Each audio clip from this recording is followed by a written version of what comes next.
About the ongoing situation in Myanmar, Burma, in the Rakhine district. What's happening there? How is this portrayed by the mainstream media? And what is this demonstration about?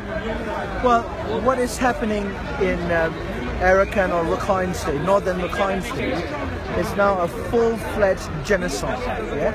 And it is not simply ethnic cleansing, where like people are just simply driven out of their homes over the last 2 weeks. Over 300,000 fled into the Bangladeshi border. That's just ahistorical. I'm from Burma. I am Buddhist. I am Burmese. I came from an extended military family, yeah? And my own great uncle, who passed away last year, was in charge of the Rohingya district and other districts as a military commander. And the Rohingyas were considered our own people. Yeah, they were peaceful. They had a rebellion like any other ethnic minority in the country, including the Burmese communists, armed rebellion against the Burmese central state. But that was normal in those days. And after they surrendered, and they were accorded peace and respect and treated equal before the law. Give us some insight about the problem. How many fractions are there at present? In the Rohingya situation in Western Burma, we've got quite a few different ethnic groups with claims on their own native lands and different histories, different from the central Burmese history. So it's a bit like Britain, a cluster of different kingdoms and different ethnic groups, different linguistic backgrounds.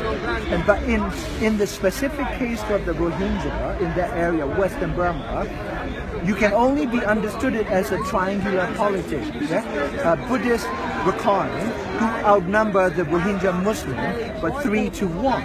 So the Rohingyas in that region are minority. In other words, they do not pose a threat to either the local Buddhists or national Buddhists. Yeah? And so we, the Burmese Buddhists, from the central plain, are the majority, the dominant group. We colonized that western part of Burma back in 1785, and the Rohingyas, Muslims, and other Muslim, Christians, and Buddhist Rakhines, they all lived in the same kingdom.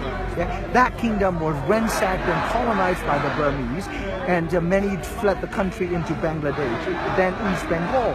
This was 1785, and then 25 years later, the British annexed that place, the new Burmese colony. And then like in 1948, we regained independence from Britain, and the Burmese began to behave as if they were the new British. So what we are seeing is the majority Buddhist, the Burmese, controlled by the military, nationalist military, playing divide and rule.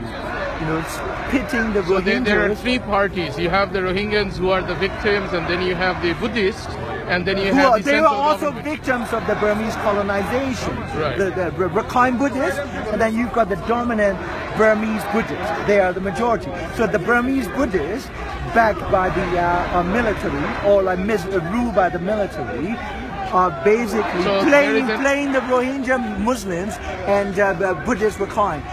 There is an alliance of the Rakhine Buddhists and the military, and this is what is resulting to before the alliance, after the independence, the Rakhines wanted independence from Burma, and a small faction of Rohingya also wanted independence, but that small faction of the Rohingya group, named like Mujahideens, they surrendered. They surrender, and the Burmese military made a deal with the Rohingya population, so that they didn't have to fight two front wars against both Rakhines and the Rohingyas. Now the Burmese military, had a radical anti-Muslim turn since 1960, and then that radical turn, became essentially genocidal. So the military decided that the Rohingya people are a major national security concern, because they are the only Muslim. So the plan is to completely drive everybody out. So the 1.5 million, the 1 million already driven out in 39 years. See, that is why I say genocide. Ethnic cleansing is just simply driving out people from a particular geographic location. But this is something much more sinister and evil, because there's a policy that are designed to create living conditions where Rohingyas will be physically weakened, communally destroyed. Not enough nutrition. They are not allowed to go and fish.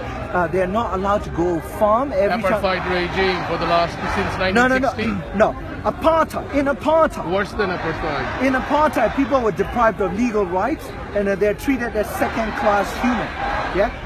In Burmese situation, what we are seeing is a combination of, Gaza and a concentration camp. And you cannot understand the Rohingya situation unless you see the Rohingya communities as vast open prisons. So when like young Rohingyas angry, feeling that they have no future, no prospect for life, and they are just sitting ducks, and they take up arms. That is more like Jewish inmates in Auschwitz rising up against the SS. In October 1944 in Auschwitz, a Jewish inmate rose up, killed 4 SS officers in Auschwitz with the help of Polish social workers who brought in like gunpowder in their lunchbox over a period of 6 months. They used that to blow up and kill the 4 SS. The SS retaliated by killing 500 inmates and blowing up the entire barrack. What is happening today is worse than what Hitler did in Auschwitz in that particular incident of uprising. The Rohingya militants killed 12 policemen, and we drove out 300,000 people, burned everything within an area that stretches 100 kilometers, burn infants, burn old men who cannot walk, and drive them out, kill them. And then when people are running, the military will shoot from the speedboats, from helicopters, and then they lay the landmines along the path where people will be running. It isn't simply that the Burmese military want the Rohingyas to get out. They also want to kill as many as they possibly can. So that is why this is both a genocide with ethnic cleansing element, but most importantly, this is a full-scale genocide. And British government is complicitous in this because it knows it to be genocide. It even refuses to condemn the crime. What about the? Sorry, if you quickly introduce yourself. Zarni, I'm a genocide scholar, human rights activist, a Burmese Buddhist from Burma. Do you have a business card with you?